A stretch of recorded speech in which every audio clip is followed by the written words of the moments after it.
Breaking చూస్తున్నాం. తెలంగాణ ఆర్థిక పరిస్థితులపై రాష్ట్ర ప్రభుత్వం 44 పేజీలతో శ్వేతపత్రం విడుదల చేసింది.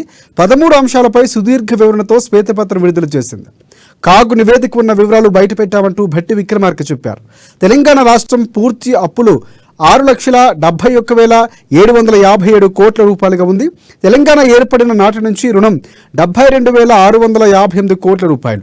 ప్రస్తుత రాష్ట్ర రుణం 3,89,000 కోట్ల రూపాయలు.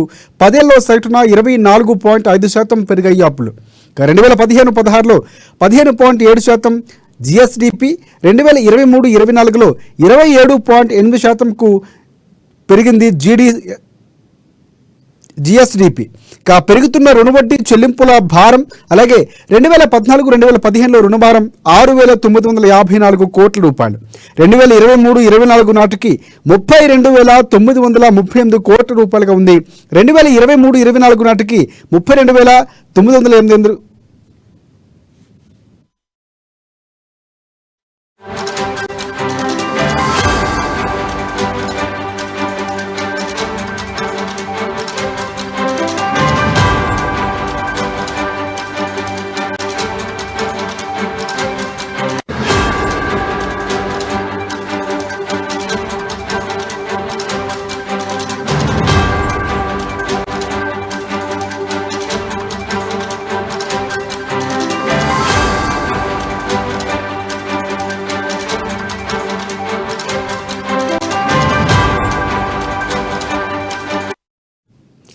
రైట్, బ్రేకింగ్ చూస్తున్నాం. తెలంగాణ ఆర్థిక పరిస్థితులపై శ్వేతపత్రం విడుదల చేసింది రాష్ట్ర ప్రభుత్వం. 44 పేజీలతో ఈ శ్వేతపత్రాన్ని విడుదల చేశారు. 13 అంశాలపై సుదీర్ఘ వివరణతో శ్వేతపత్రం విడుదలైంది. కాగు నివేదిక ఉన్న వివరాలు బయటపెట్టామని భట్టి విక్రమార్క చెప్పారు. తెలంగాణ రాష్ట్రం పూర్తి అప్పులు 6,71,757 కోట్ల రూపాయలు. తెలంగాణ ఏర్పడిన నాటి నుంచి రుణం 72,658 కోట్ల రూపాయలు. ప్రస్తుత రాష్ట్ర రుణం 3,89,000 కోట్ల రూపాయలు. 10 ఏళ్లలో సగటున 24.5% అప్పులు పెరిగాయి. 2015-16లో 15.7% జిఎస్డిపిగా ఉంది. 2023-24లో 27.8%కు జిఎస్డిపి పెరిగింది. పెరుగుతున్న రుణవడ్డీ చెల్లింపుల భారం 2014-15లో రుణభారం 6,954 కోట్ల రూపాయలుగా ఉంది. 2023-24 నాటికి 32,938 కోట్ల రూపాయలుగా ఉంది.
రైట్, బ్రేకింగ్ చూస్తున్నాం. తెలంగాణ అసెంబ్లీలో రాష్ట్ర ఆర్థిక పరిస్థితిపై కాంగ్రెస్ ప్రభుత్వం శ్వేతపత్రం విడుదల చేసింది. మొత్తంగా 42 పేజీలతో విడుదల చేసింది. శ్వేతపత్రంలో పలు కీలక విషయాలు ప్రభుత్వం తెలిపింది. తెలంగాణలో మొత్తంగా అప్పులు 6,71,000 అలాగే 757 కోట్ల రూపాయలుగా ఉంది. తెలంగాణ రాష్ట్రం ఏర్పడిన నాటి నుంచి రాష్ట్రం అప్పులు 72,658 కోట్ల రూపాయలను తెలిపింది. 10 ఏళ్లలో సగటున 24.5% రాష్ట్ర అప్పులు పెరిగినట్లు ప్రభుత్వం పేర్కొంది. రాష్ట్ర ప్రభుత్వం రుణం చూసుకుంటే 3,89,000 కోట్ల రూపాయలను తెలిపింది. ప్రభుత్వ కార్పొరేషన్లో తీసుకున్న అప్పులు 59,414 కోట్ల రూపాయలను తెలిపింది. కాగు నివేదికలోని అంశాలు నివేదికలో పొందుపరిచినట్లు ఆర్థిక శాఖ మంత్రి భట్టి విక్రమార్క తెలిపారు. రాష్ట్రం ఏర్పడిన తర్వాత 10 రెట్లు రుణభారం పెరిగిందని ఆయన అన్నారు. రెవెన్యూ రాబడిలో 34% రుణ చెల్లింపుల భారం పెరిగిందని ప్రభుత్వం పేర్కొంది. రెవెన్యూ రాబడిలో 35% ఉద్యోగుల జీతాలకు వ్యయం అవుతున్నట్లు స్పష్టం చేసింది. 2015-16లో రుణ జిఎస్డిపి 15.7%లో దేశంలోనే అత్యల్పంగా ఉందని పేర్కొంది. 2023-24 నాటికి రుణ జిఎస్డిపి 27.8% పెరిగిందని తెలిపింది. బడ్జెట్కు వాస్తవ వ్యయానికి మధ్య 20% అంతరం ఉన్నట్లు సర్కారు క్లారిటీ ఇచ్చింది. 15 ఏళ్లలో 57 ఏళ్లలో తెలంగాణ అభివృద్ధికి 4.98 లక్షల కోట్ల రూపాయలు వ్యయమైనట్లు వెల్లడించింది. ప్రతిరోజు వేస్ అండ్ మెయిన్స్ పై ప్రభుత్వం ఆధారపడాల్సి ఉంటుందని కూడా స్పష్టం చేసింది. 2014 తెలంగాణ మిగులు రాష్ట్రంగా ఉందని శ్వేతపత్రంలో ప్రభుత్వం పేర్కొంది.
రైట్, బ్రేకింగ్ న్యూస్ చూస్తున్నాం. తెలంగాణ అసెంబ్లీలో రాష్ట్ర ఆర్థిక పరిస్థితిపై కాంగ్రెస్ ప్రభుత్వం శ్వేతపత్రం విడుదల చేసింది. మొత్తంగా 42 పేజీలతో విడుదల చేసిన శ్వేతపత్రంలో పలు కీలక విషయాలు ప్రభుత్వం తెలిపింది. తెలంగాణలో మొత్తంగా అప్పులు 6,71,757 కోట్ల రూపాయలు అని తెలిపింది. తెలంగాణ రాష్ట్రం ఏర్పడిన నాటి నుంచి రాష్ట్రం అప్పులు 72,658 కోట్ల రూపాయలను తెలిపింది. 10 ఏళ్లలో సగటున 24.5% రాష్ట్ర అప్పులు పెరిగినట్లు ప్రభుత్వం పేర్కొంది. రాష్ట్ర ప్రభుత్వం రుణం 3,089 కోట్ల రూపాయలు లక్షల కోట్లను తెలిపింది. దీనిపై మరిన్ని అప్డేట్స్ అందించేందుకు పూర్తి అప్డేట్స్ మా బ్యూరో ప్రణయ్ అందిస్తారు. ఎస్ ప్రణయ్, చెప్పండి, శ్వేతపత్రంపై పూర్తి అప్డేట్స్ ఏంటి? అంటే ముందు నుంచి కూడా శ్వేతపత్రంపై ఒక సందిగ్ధత ఉన్నటువంటి పరిస్థితి ఉంది. సో తాజాగా విడుదల చేసినటువంటి శ్వేతపత్రంపై అప్పులు సంబంధించినటువంటి పూర్తి సమాచారం ఏంటి, సారాంశం ఏంటి?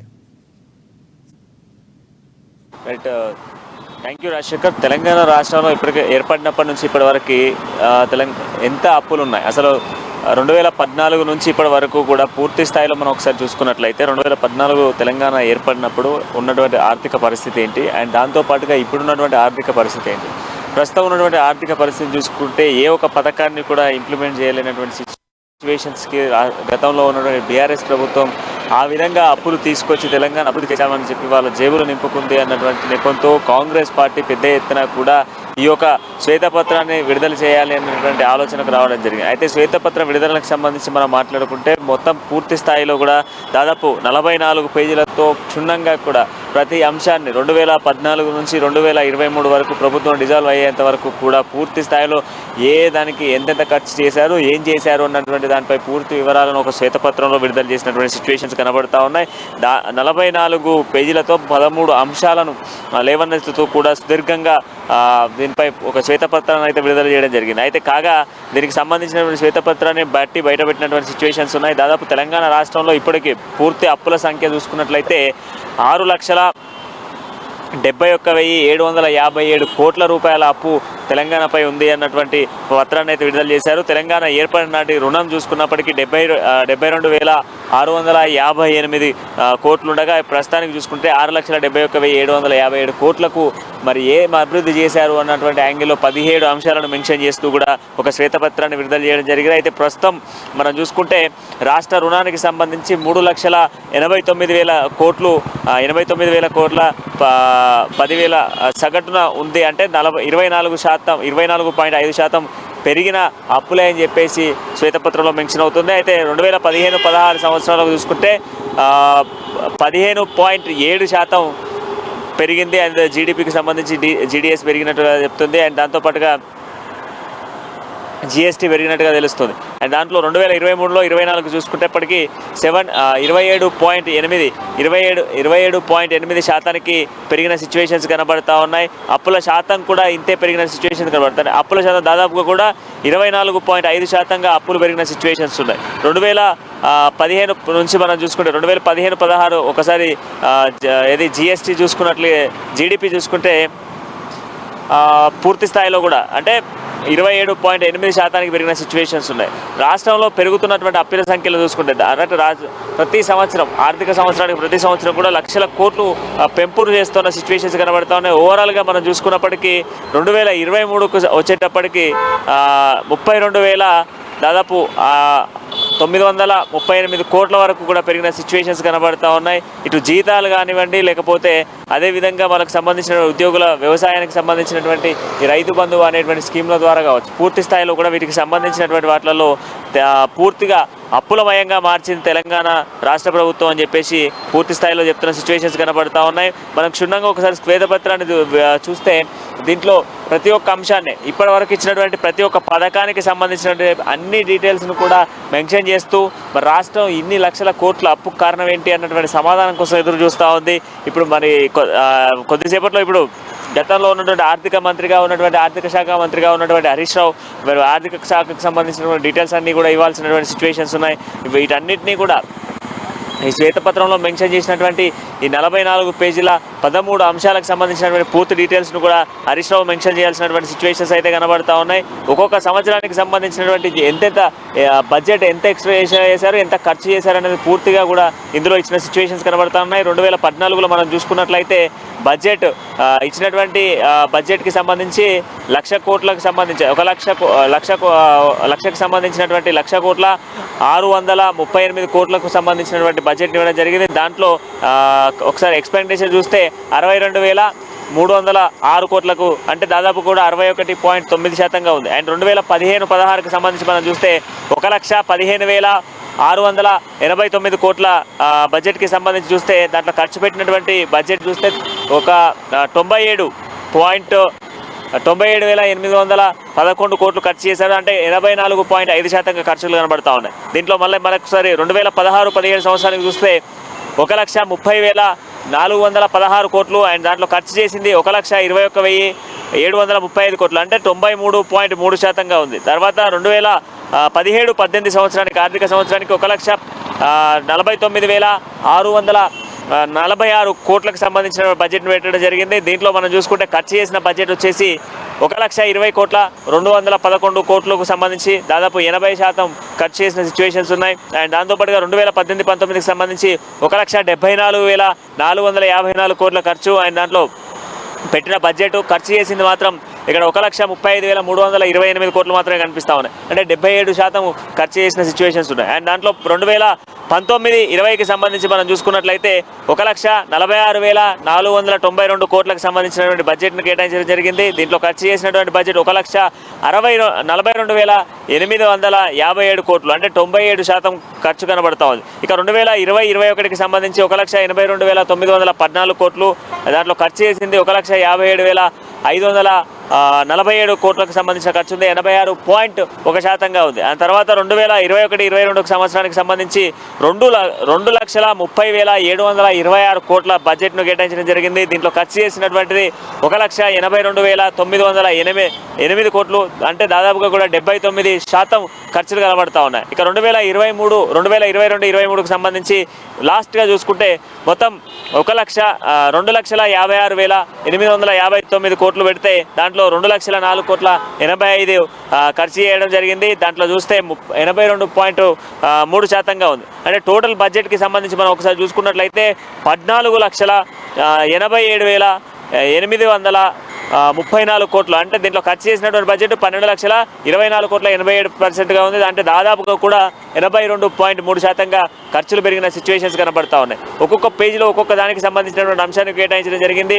ప్రతి ఒక్క పథకానికి సంబంధించినటువంటి పేపర్లను కూడా డీటెయిల్డ్గా మెన్షన్ చేయడం జరిగింది. మొత్తం రాష్ట్రంలో పెరిగినటువంటి బడ్జెట్ అన్ని కూడా బయట పెట్టిన సిచ్యువేషన్స్ కనబడతా ఉన్నాయి. దీనికి సమాధానం ఏ విధంగా ఇవ్వబోతా ఉన్నారు ఆర్థిక శాఖలో కావచ్చు, దాంతోపాటుగా మనం చూసే ఇటు విద్యుత్కి సంబంధించినటువంటి విషయంలో కావచ్చు, అండ్ దాంతోపాటుగా ప్రధానంగా ఏదైతే దీనికి డెవలప్మెంట్కి సంబంధించి డెవలప్మెంట్లో చాలా వరకు ఖర్చు చేశాము, అభివృద్ధి విషయంలో చాలా ఖర్చు చేశామని చెప్పేసి గతంలో చెప్పిన బీఆర్ఎస్ ప్రభుత్వం మరి ఏదేనికి ఎంత ఖర్చు పెట్టిందన్నటువంటి ఈ శ్వేతపత్రాలన్నిటికీ సమాధానం కావాలని కూడా క్షుణ్ణంగా అడుగుతున్న సిచ్యువేషన్స్ కనబడుతూ ఉన్నాయి శేఖర్. సో ప్రణయ్, అంటే 2014 రాష్ట్ర విభజనకు సంబంధించి అప్పుడు కాంగ్రెస్ ప్రభుత్వం ఉన్న నేపథ్యంలో మిగులు బడ్జెట్గా ఉన్నటువంటి రాష్ట్రం అప్పులుగా మారిందని ముందు నుంచి కూడా ఆరోపిస్తున్నటువంటి పరిస్థితి కాంగ్రెస్ పార్టీ. అలాగే నిధులకు సంబంధించి వాస్తవ బడ్జెట్కి కానీ వాస్తవ వ్యయానికి కానీ 20% వరకు తేడా ఉందని శ్వేతపత్రంలో క్లారిటీ ఇచ్చినటువంటి పరిస్థితి కనిపిస్తుంది. అంటే ఇంత పెరగడానికి అంటే బడ్జెట్కి కానీ వ్యయానికి కానీ వాస్తవంగా వ్యయానికి సంబంధించి ఇంత వ్యత్యాసం ఎందుకు ఉందనేది క్లారిటీ ఇచ్చే అవకాశం ఉందంటారా? ప్రధానంగా ముందు నుంచి కూడా అంటే ఒక రోజు ముందు మాకు శ్వేతపత్రం విడుదల చేస్తుంటే బాగుండేది అని ఒక వాదన కూడా ఆర్థిక శాఖ మంత్రి కానీ అక్బరుద్దీన్ ఓవైసీ కానీ చెప్పినటువంటి పరిస్థితి. సో ఇప్పుడు 30 నిమిషాలు టీ బ్రేక్ ఇచ్చారు, తర్వాత ఎలా ఉండే అవకాశం కనిపిస్తూ ఉంది?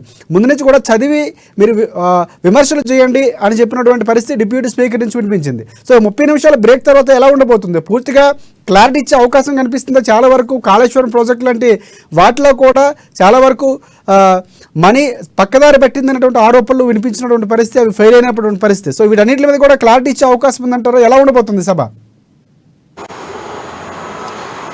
మాత్రం ఆడవేడిగానే కొంత వేడివేడిగానే కొనసాగేటువంటి అవకాశాలు కనబడుతూ ఉన్నాయి శేఖర్. ఎందుకంటే ఈ యొక్క శ్వేతపత్రంలో ఉదయం సమయంలో బీఆర్ఎస్ అఫీషియల్గా ఒక శ్వేతపత్రాన్ని విడుదల చేసింది. సో ఇప్పుడు కాంగ్రెస్ పార్టీ విడుదల చేసినటువంటి శ్వేతపత్రానికి బీఆర్ఎస్ పార్టీ విడుదల చేసిన శ్వేతపత్రానికి చాలా తేడా కనబడతా ఉంది. సో ఈ తేడాలన్నిటికీ సంబంధించిన నేపథ్యంలోనే ఇటు హరీష్ రావు కావచ్చు, అక్బరుద్దీన్ ఓవైసీ కావచ్చు, వీళ్ళందరూ చెప్తున్నటువంటి మాటలు మనం చూసాము. అండ్ అక్కడ మాకు ఒక రోజు ముందిస్తే దీనికి ఖచ్చితమైనటువంటి క్లారిటీ ఇచ్చేవాళ్ళము అన్నటువంటి అంశాన్ని అయితే లేవనెత్తిన సిచ్యువేషన్స్ కరెక్టే. బట్ ఇప్పుడు ఏంటి అంటే ఒక ½ అన్ అవర్ టైం అయితే ఇవ్వడం జరిగింది. మరి ఈ ½ అన్ అవర్లో ఏ అంశాలు మాట్లాడతారు అన్నటువంటి ఒక క్లారిటీ అయితే వచ్చేటువంటి అవకాశాలు అయితే కనబడతా ఉన్నాయి. బట్ వీటన్నిటికీ మాత్రం హరీష్ రావు సమాధానం ఇవ్వాల్సినటువంటి అవసరం ఖచ్చితంగా ఉంది. ఇచ్చేటువంటి అవసరాల నేపథ్యంలో కూడా హరీష్ రావు అయితే ఖచ్చితమైనటువంటి సమాధానాలు ఇవ్వాలి. ఎందుకనంటే ఇంత వ్యత్యాసం కావచ్చు, జరిగినటువంటి ప్రాజెక్టులు అవకతవకలు కావచ్చు, మేడిగడ్డ ప్రాజెక్టుకి సంబంధించినటువంటి విషయంలో కావచ్చు, అనేక అంశాలకు కావచ్చు, ఇటు నూతన సచివాలయ నిర్మాణానికి సంబంధించినటువంటి విషయాలలో కూడా అవకతవకలు ఉన్నాయన్నటువంటి పాయింట్ కొంత రేవతనెత్తుతున్నారు. అండ్ దాంతోపాటుగా నూతన నిర్మాణాలు చేశామని చెప్పేసి చెప్తా ఉన్నారు. అంతేకాకుండా మొదటి నుంచి విద్యుత్కి సంబంధించినటువంటి అంశాన్ని 24 గంటల కరెంటు ఇచ్చాము అన్నటువంటి ఈ ప్రభుత్వం బీఆర్ఎస్ ప్రభుత్వం చెప్పుకోవడం జరిగింది. బట్ మీరు ఎక్కడ కూడా 24 గంటలు ఇవ్వలేదు, వ్యవసాయానికి రైతాంగానికి ఎక్కడ కూడా కరెంటు అందించలేదు అన్నటువంటి పాయింట్ కాంగ్రెస్ పార్టీ చెప్తా ఉంది. అనేక సందర్భాలలో కూడా ఏదైతే సబ్ స్టేషన్స్లలో ఉండేటువంటి ఏదైతే బుక్ అక్కడ ఏదైతే రికార్డింగ్స్కి సంబంధించిన బుక్ ఏదైతే ఉంటుందో ఆ బుక్ని కూడా కనబడకుండా చేశారు. అనేక సందర్భాలలో మా యొక్క మంత్రివర్గంలో కావచ్చు, ఇప్పుడున్నటువంటి మంత్రులు కూడా లైక్ కోమటిరెడ్డి కావచ్చు, వీళ్ళంతా కూడా కొన్ని సబ్ స్టేషన్లకు వెళ్ళినటువంటి సిచ్యువేషన్స్ ఉన్నాయి. వాళ్ళు అక్కడికి వెళ్ళి వెతికేటువంటి ప్రయత్నం చేశారు. వెతికేటువంటి ప్రయత్నం చేసినప్పటికీ కూడా వారి యొక్క శ్వేతపత్రం ఏదైతే వెతికేటువంటి ప్రయత్నం చేసిన విద్యుత్కి సంబంధించి ఎక్కడ చూసినా 6 నుంచి 7 గంటల కరెంట్ ఇచ్చినట్టుగానే ఉంది అనేది ఒక క్లారిటీ కాంగ్రెస్ ఇచ్చింది. బట్ బీఆర్ఎస్ మాత్రం 24 గంటల ప్రొడ్యూస్ చేశాము, 24 గంటలు రైతాంగానికి కరెంట్ ఇచ్చామన్నటువంటి మాటలు ఏమనెత్తుతూ ఉండేటువంటి సందర్భాలు ఉన్నాయి. బట్ ఇప్పుడు ఈ శ్వేతపత్రంలో క్లియర్గా ఉన్నాయి. దాదాపు లక్షల కోట్ల వ్యత్యాసం, లక్షల కోట్లు ఎందుకు ఖర్చు చేశారు, ఎన్ని లక్షల కోట్లు ఎవరికి ఖర్చు చేశారన్నటువంటి దానిపైన ఖచ్చితంగా బీఆర్ఎస్ పార్టీ దీనికి సమాధానం ఇవ్వాల్సినటువంటి సిచ్యువేషన్ ఉంది. ఎందుకంటే వాళ్ళు చెప్తా ఉన్నారు అంటే కొంత తప్పివేసేటువంటి ఒక రోజు ముందిస్తే దానికి ఒక పూర్తి క్లారిటీ ఇచ్చేవాళ్ళము, దానికి సంబంధించినటువంటి మీ శ్వేతపత్రానికి కావాల్సినటువంటి ప్రతి సమాధానాన్ని మేము ఇచ్చేవాళ్ళము అన్నటువంటి పాయింట్ బీఆర్ఎస్ పార్టీ చెప్తోంది. బట్ దానికి నేపథ్యంలో ఎస్ ప్రణయ్, ఇంకొకటి మనం అదే సందర్భంలో మంత్రిగా ఉన్నటువంటి శ్రీధర్ బాబు కూడా స్పందించి ఒక విషయాన్ని ఆయన లేవనెత్తారు. సో గతంలో జరిగినప్పుడు ఏదైనా సభ జరిగినప్పుడు లేకపోతే చర్చ జరిగినప్పుడు సో సభ ముందు అంటే చర్చ ముందు మాత్రమే అప్పుడు కూడా సీఎం డాక్యుమెంట్స్ శ్వేతపత్రం సంబంధించినటువంటి ప్రొసీడింగ్స్ ఇచ్చేవారు అని చెప్పినటువంటి గుర్తు చేసినటువంటి పరిస్థితి. అలాగే ఆయన మరొకటి ఏదైతే హరీష్ రావు చేసిన కామెంట్స్ ఉన్నాయో పరిగణలోకి తీసుకుంటామని చెప్పినటువంటి పరిస్థితి. గతంలో శ్వేతపత్రం అడిగినా కూడా ఇవ్వలేదు, మేము ఇచ్చాం, సో మీరు మాటను కూడా మన్నించి తర్వాత దానికి సంబంధించినటువంటి పునరాలోచన చేద్దామని చెప్పినటువంటి ఉన్నటువంటి పరిస్థితి. పూర్తిగా ఉన్న లెక్కలు చూపించడానికి ఇంత సమయం అవసరం అంటారా బీఆర్ఎస్ పార్టీకి? ముందు నుంచి కూడా సంసిద్ధంగా ఉన్నాం, ఎందుకంటే దాదాపుగా ఆర్థిక సంబంధించి శ్వేతపత్రం విడుదల చేస్తారని స్పష్టంగా ముందు నుంచి కాంగ్రెస్ పార్టీ చెప్తా ఉంది. సో ఖచ్చితంగా అవన్నీ సిద్ధం చేసుకుని ఉండేటటువంటి పరిస్థితి ఉంది. కానీ ఎందుకు ముందు రోజు ఏమని చెప్పడం, ఏ విధంగా చూడొచ్చు అంటారు?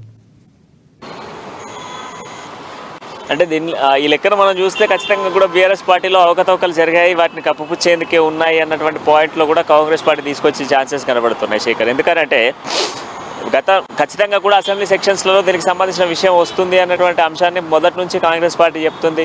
సో దానికి సంబంధించిన దాంట్లో ముందు వస్తు ప్రిపరేషన్లో కూడా ఉండాలి.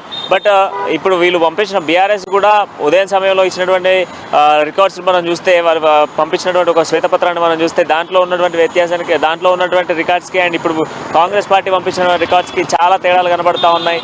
దీంట్లో ఉన్నటువంటి రికార్డ్స్కి సంబంధించి వెంటనే సమాధానం ఇవ్వచ్చు. ఎందుకంటే దేనికి ఎంత ఖర్చు అయింది అనేది గతంలో ఆర్థిక శాఖ మంత్రిగా ఉన్నటువంటి హరీష్ రావే కనుక మళ్ళీ హరీష్ రావే సమాధానం ఇవ్వాల్సి ఉంటుంది. కనుక దేనికి ఎంత ఖర్చు అయింది, అసలు ఖర్చు దేనికి పెట్టాల్సి వచ్చింది, ఎంత కట్టాల్సి వచ్చింది అన్నటువంటి ఒక క్లారిటీ అయితే హరీష్ రావు ఇచ్చేటువంటి ఛాన్సెస్ అయితే కనబడతా ఉన్నాయి. బట్ ఎందుకు అనంటే కొన్ని విషయాలు అంటే పూర్తి స్థాయిలో ప్రతిదీ గుర్తుండాలి అన్నటువంటి అంశాలపైన కాకుండా కొంత పూర్తి స్థాయిలో ప్రతి పిన్ టు పిన్ మెన్షన్ చేసేందుకు ఒకరోజు సమయం అడిగినట్టుగా కూడా భావించాలి. బట్ ఏం చెప్తారు అసలు బీఆర్ఎస్ నేతలు ఏం చెప్తారు అనేది మాత్రం కొంత ఆసక్తి అయితే కనబడుతోంది. అది కూడా కొద్దిసేపట్లో సెక్షన్ ప్రారంభం అయిపోతే దానికి కూడా ఒక క్లారిటీ, ఒక తెర తిరిగేటువంటి అవకాశాలు అయితే కనబడతా ఉన్నాయి శేఖర్. ప్రధానంగా కాగ్ నివేదిక అనేది మనం ప్రాథమికంగా తీసుకోవచ్చు. సో కాగ్ నివేదిక ఎవరడినా కూడా సేమ్ ప్రొసీడింగ్స్ అనే ఉంటాయి. సో కాగ్ నివేదికకు సంబంధించి కానీ బడ్జెట్ కానీ ఎక్కడ కూడా మార్పులు చేర్పులు జరిగే అవకాశం ఉంది. ఎందుకంటే పిన్ టు పిన్ మీరు అన్నట్లు ప్రతిదీ కూడా లెక్క ఉంటుంది. ఎందుకంటే ప్రభుత్వం మారిన తర్వాత అప్పచెప్పాల్సినటువంటి బాధ్యత గత ప్రభుత్వం అనేది ఉంటుంది. సో దానికి సంబంధించిన శ్వేతపత్రం విడుదల చేసే దిశగా, ఎందుకంటే ఏది ఎక్కడ ఉంది, 10 ఏళ్ల పాటు పరిపాలించినటువంటి బీఆర్ఎస్ పార్టీకి సంబంధించినటువంటి పూర్తిగా వ్యవహారాలు తెలుసుకునే ప్రయత్నం చేస్తుంది కాంగ్రెస్ పార్టీ. సో ఈ నేపథ్యంలో శ్వేతపత్రంపై చర్చకు సంబంధించి సమాధానాలు ఎలా ఉండబోతున్నాయి అనేది మాత్రం ఖచ్చితంగా సందిగ్ధంగా మారినటువంటి పరిస్థితి. సో ఎలా ఉండే అవకాశం ఉంది అంటే హరీష్ రావుకు సంబంధించి కేటీఆర్ కూడా గతంలో శ్వేతపత్రం విడుదల చేయాల్సిన అవసరం ఉందా? ఎందుకంటే ఎప్పటికప్పుడు ప్రభుత్వానికి సంబంధించిన సంక్షేమ పథకాలు ముందుంటున్నాయి. సో ఆ చర్చ జరిగే ముందు వారికి సంబంధించినటువంటి పేపర్స్ని శ్వేతపత్రం విడుదల చేస్తున్నాం. కానీ ఎందుకు మళ్ళీ ప్రత్యేకంగా శ్వేతపత్రం ఆర్థికానికి సంబంధించినటువంటి క్వశ్చన్ కూడా కేటీఆర్ సందర్భంలో లేవనెత్తారు. సో ఏ విధంగా చూడొచ్చు అంటారు? ఎస్, అంటే ప్రతి సంవత్సరం గతంలో కాంగ్రెస్ పార్టీ కూడా ప్రతిపక్షంలో ఉన్నప్పుడు, గత ప్రభుత్వం ఉన్నప్పుడు కాంగ్రెస్ పార్టీ కూడా ప్రతిపక్షంలో ఉన్నప్పుడు చాలా సందర్భాల్లో అడిగింది ప్రభుత్వం శ్వేతపత్రం విడుదల చేయాల్సినటువంటి అవసరం ఉంది, ఖచ్చితంగా ప్రజలందరికీ తెలియాలి ఎంత దేనికి ఖర్చు చేస్తూ ఉన్నారు, రాష్ట్రం ఏర్పడినప్పటి నుంచి ఇప్పటి వరకు దేనికి ఎంత ఖర్చు అవుతూ ఉంది, ఆ ఖర్చు అయ్యేటువంటి బడ్జెట్ని ఏ విధంగా ఖర్చు చేస్తూ ఉన్నారు అనేది ఆర్థిక శాఖ మంత్రి కావచ్చు, ఐటీ శాఖ మంత్రిని కావచ్చు, సీఎం కేసీఆర్ని కూడా అప్పుడున్నటువంటి ప్రతిపక్షంలో ఉన్నటువంటి కాంగ్రెస్ నేతలు చాలామంది ప్రశ్నించడం జరిగింది. అయినప్పటికీ కూడా బడ్జెట్ కేటాయింపులలో బైకాట్ చేసిన సందర్భాలు ఉన్నాయి. అయినప్పటికీ కూడా శ్వేతపత్రం ఎప్పుడు కూడా రిలీజ్ చేయలేదు. కానీ కొన్ని బుక్లెట్స్ని మాత్రం బయట ప్రపంచానికి తెలిసే విధంగా బుక్లెట్స్ని పంపించడము, దాంట్లో ఇంత బడ్జెట్ అని చెప్పేసి మెన్షన్ చేసినటువంటి ప్రభుత్వానికి సంబంధించి ఇప్పుడు కాంగ్రెస్ పార్టీ పూర్తి స్థాయిలో మీరు గతంలో ఇవ్వలేదు, మీరు గతంలో కేటాయించలేదు, మీరు గతంలో ఏదైతే మేము అడిగినటువంటి శ్వేతపత్రాన్ని ఇవ్వలేదు కనుక ఇప్పుడు మేము అధికారంలోకి వచ్చిన వెంటనే శ్వేతపత్రాన్ని విడుదల చేస్తూ ఉన్నాం. మొదటిగా 6 గ్యారెంటీలు ఏదైతే కాంగ్రెస్ పార్టీ ఇప్పుడు 6 గ్యారెంటీలు చెప్పింది, ఆ 6 గ్యారెంటీలో 2 ఇంప్లిమెంట్లో ఉన్నాయి, ఇంకా 4 ఇంప్లిమెంట్ చేయాలి. ఆ 4 ఇంప్లిమెంట్ చేయాలి అని అంటే ఇప్పుడు రాష్ట్రానికి సంబంధించి అప్పులు కావాలి. ఎందుకంటే ఇక్కడ మిగులు బడ్జెట్ లేదు, వచ్చేటువంటి వ్యత్యాసం కేవలం 10,000 కోట్లు మాత్రమే మనకు రాష్ట్రానికి వస్తూ ఉంది. 10,000 కోట్ల నుంచి ఖర్చు చేయాలి అంటే ఇక్కడ చూస్తే దాదాపు కూడా లక్షల కోట్లు ఖర్చు చేయాల్సినటువంటి అవసరం ఉంది 6 గ్యారెంటీలకు. వచ్చేటువంటి 10,000తో లక్షల కోట్లు ఎట్లా ఖర్చు చేయాలి, 1,00,000 కోట్లు ఎట్లా ఖర్చు చేయాలి అన్నటువంటి పాయింట్లో మనం చూసుకుంటే అంటే ఇప్పుడు 10,000 కోట్లకు బ్యాలెన్స్ అంటే ఇంకా 90,000 కోట్లు కావాలి. ఈ 90,000 కోట్ల రూపాయలకు సంబంధించిన నేపథ్యంలో ఎక్కడైనా అప్పులు తీసుకొద్దామా అన్నా కూడా ఎక్కడ అప్పులు వచ్చేటువంటి పరిస్థితి కూడా కాంగ్రెస్ పార్టీకి లేవు. బట్ ఈ 4 గ్యారెంటీలు ఇంప్లిమెంట్ చేయాలి అంటే ఖచ్చితంగా కూడా ప్రజలకు తెలవాలి ఏంటి అసలు గతంలో ఉన్నటువంటి 9.5 సంవత్సరాలలో బీఆర్ఎస్ ప్రభుత్వం ఎన్ని ఖర్చులు చేసింది అన్నటువంటి ఒక పాయింట్ను ప్రజలకు తెలిసే విధంగా కాంగ్రెస్ పార్టీ ఇప్పుడు ప్లాన్ తీసుకోవడం జరిగింది. అయితే దీన్ని ఎందుకు ఆపేటువంటి ప్రయత్నం చేస్తూ ఉన్నారంటే నిజాలన్నీ కూడా ప్రజల దగ్గరికి వెళ్తాయి.